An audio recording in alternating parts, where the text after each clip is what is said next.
Welcome to பயோதுளி. இன்னைக்கு நம்ம இந்த வீடியோல பார்க்க போற next topic agents of pollination. Agents அப்படின்னா யாருன்னா, அந்த ஃப்ளவர்ல உள்ள போலன் கிரைன்ஸை ஸ்டிக்மாவில் போய் யார் எடுத்துட்டு போய் சேர்க்கிறாங்களோ அவங்க தான் ஏஜென்ட். அவங்க வந்து ஏரா இருக்கலாம், வாட்டரா இருக்கலாம், இல்ல animals like honey piece, butterflies, birds.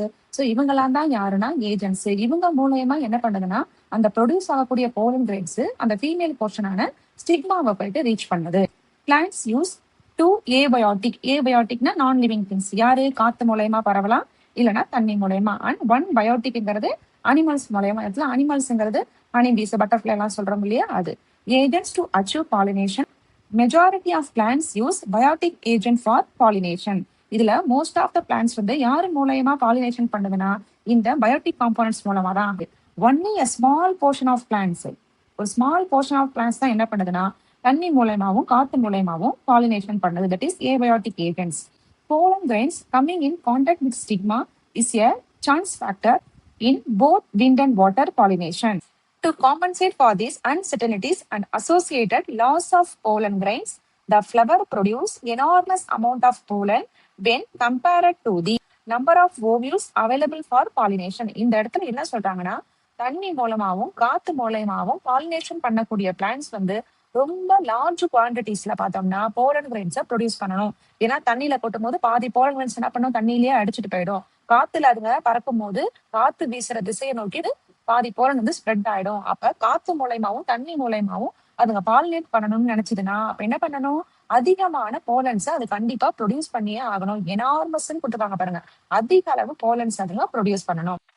இதுல நம்ம இப்ப ஃபர்ஸ்ட் பார்க்க போறது பாலினேஷன் பை விண்ட். அதாவது காத்து மூலயமா ஒரு பிளான்ட் வந்து பாலினேஷன் பண்ணுச்சுன்னா அதோடைய கேரக்டர்ஸ் எல்லாம் எப்படி இருக்கும் அப்படின்னு நம்ம ஃபர்ஸ்ட் பார்த்துட்டு வந்துடலாம். நான் பிக்சர் ஷேர் பண்றேன் பாருங்க. இந்த ஃபர்ஸ்ட் பிக்சர் பாருங்க, இந்த கிராஸ் வந்து லீஃப் எல்லாமே கீழே இருக்கு. இந்த பஞ்சஸ் ஆஃப் ஸ்டாமன் எல்லாமே எங்க இருக்கு, பிளான்ட்டை விட்டு ரொம்ப ஹைட்டா மேல வந்திருக்கு, நிறைய இருக்கு. எனார்மஸ் நம்பர்ஸ்ல கொத்து கொத்தா போலன்ஸ் இருக்கு. படத்தை பார்க்கும்போது தெரியுதா? ஒரு செகண்ட் பிக்சர் ஷேர் பண்றேன். இதுவும் கிராஸ் தான். இந்த போலன்ஸோட பஞ்சஸ் எல்லாமே லீஃபோட ஹிண்ட்ரன்ஸ் இல்லாம தனியா மேல் நோக்கி எக்ஸ்போஸ் ஆகிருக்கு. ஏன் இலைக்கு நடுவுல இதுங்க இல்ல அப்படின்னா, இது வந்து ஏர் பாலினேட்டிங் போலன்ஸ். இது வந்து ஏர் பாலினேட்டிங் பிளான்ட்ஸ். அப்ப இலைக்கு நடுவுல இருந்துச்சுன்னா காத்தடிக்கும் போது பாதி போலன் எங்கேயே ஒட்டிக்கும், லீஃப்லயே ஒட்டிக்கும். அதனால அந்த இலைகளோட இடையூறுலாம் இல்லாம, ஹிண்ட்ரன்ஸ் எல்லாம் இல்லாம எங்க வந்திருக்கு, மேல் நோக்கி வந்து நிக்குது. அப்பதான் காத்தடிக்கும் போது அதுங்களால என்ன பண்ண முடியும், காத்தடிக்கிற திசையில நல்லா வீசி அடிக்க முடியும்.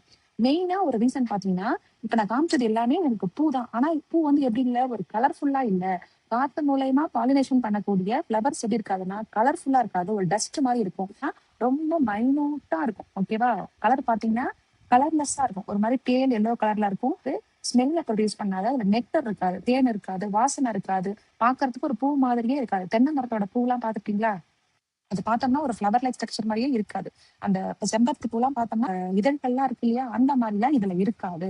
அதனாலதான் இது என்ன பண்ணுது, காத்து மூலயமா பாலினேட் பண்ணுது. ஏன்னா பூச்சிகள்லாம் என்ன பண்ணாது, இதை தேடி அட்ராக்ட் பண்ணி வராது. ஏன்னா இதுல வாசனை கிடையாது, தேன் கிடையாது, கலர்ஃபுல்லா ஃபர்ஸ்ட் ஃபிளவர் இல்ல. அதனால பூச்சிகள்லாம் என்ன பண்ணாது, இதை தேடி அட்ராக்ட் பண்ணி வராது. இந்த ரீசனால அந்த பிளான்ட் என்ன பண்ணுது, காத்து மூலயமா பாலினேஷன் பண்ணுது. இன்னொரு பிக்சர் ஷேர் பண்றேன், இதை பாருங்க. இதுல பாத்தீங்கன்னா அந்த பூங்கொத்து எப்படி இருக்கு, கீழ் நோக்கி தெம்பிட்டு இருக்கு, பெண்டுலஸா இருக்கு. அப்பதான் காத்தடிக்கும் போது என்ன பண்ணும், நல்லா இந்த பக்கமும் அந்த பக்கமும் அதால வீசி அடிக்க முடியும். இப்ப இதுலயுமே பாருங்க, இலையே இல்ல பாருங்க, பூ எல்லாமே என்ன பண்ணிடுச்சு, அந்த இலையை விட்டு இடையூறு இல்லாம கீழ் நோக்கி தொங்கிட்டு இருக்கு. அப்ப இது எல்லாமே பார்த்தோம்னா அந்த ஏர் பாலினேட்டிங் பண்ணக்கூடிய பிளான்ட்ஸோட கேரக்டர்ஸ். உங்களுக்கு புக்ல ஒரு பிக்சர் கொடுத்துருக்காங்க பாருங்க, 1.10. A wind-pollinated plant showing compact inflorescence and well exposed stamen. Compact inflorescenceனா எப்படி இருக்கு, கொத்து கொத்தா இருக்கு, நிறைய ஸ்டாமன்ஸ் இருக்கு பாருங்க. அது மட்டும் இல்லாம நல்ல ஸ்டாமன் என்ன பண்ணிருக்கு, ஒரு குச்சி மாதிரி மேல போயிட்டு எக்ஸ்போஸ் ஆயிருக்கு. அப்பதான் காத்தடிக்கும் போது என்ன பண்ண முடியும், நல்லா பறக்க முடியும். ஓகேவா? இன்னொரு பிக்சர் ஷேர் பண்றேன், இதை பாருங்க.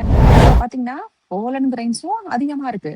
அந்த போலன் கிரைன்ஸ் ஃபீமேல் போர்ஷனான ஸ்டிக்மாவை போய் ரீச் பண்ண போதுல, ஸ்டிக்மாவும் எப்படி இருக்கு பாருங்க, நிறைய இருக்கு.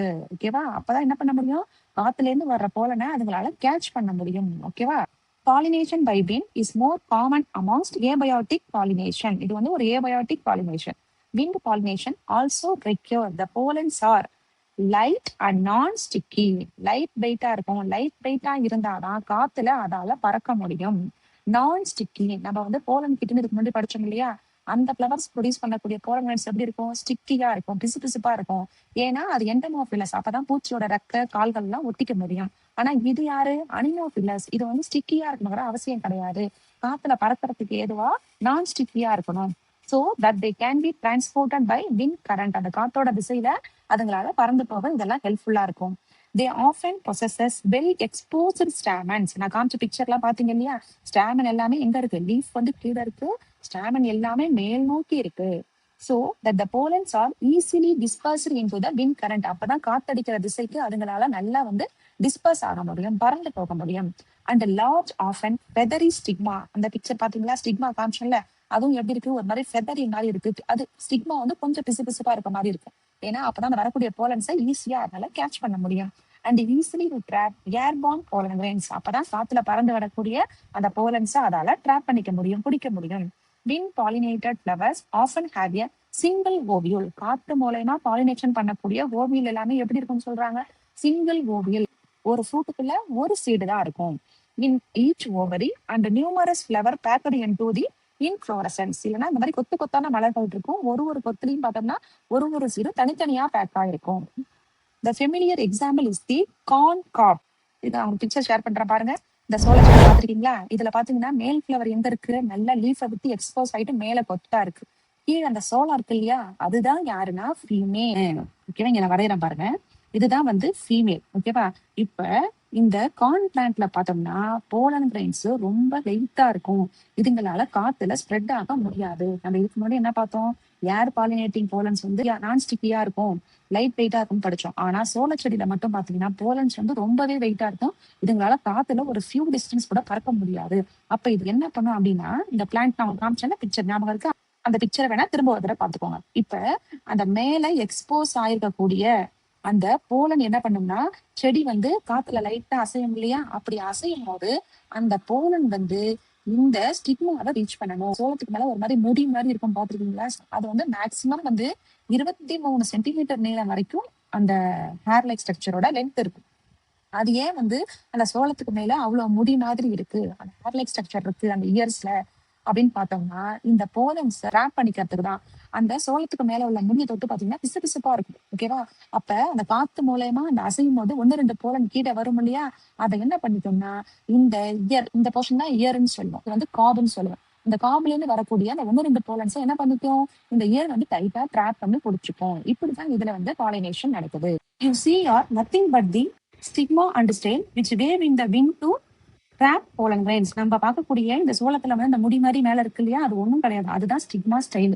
அந்த பிளான்ட்டுக்கு அதுதான் ஸ்டிக்மா ஸ்டைல். அது என்ன பண்ணுது? இந்த காத்துல வரக்கூடிய போலன்ஸ் வந்து ட்ராப் பண்ணி பிடிச்சிக்குது. Wind pollination is quite common in grasses. இந்த வீடியோல உங்களுக்கு ஏதாவது டவுட் இருந்துச்சுன்னா கமெண்ட் பண்ணுங்க.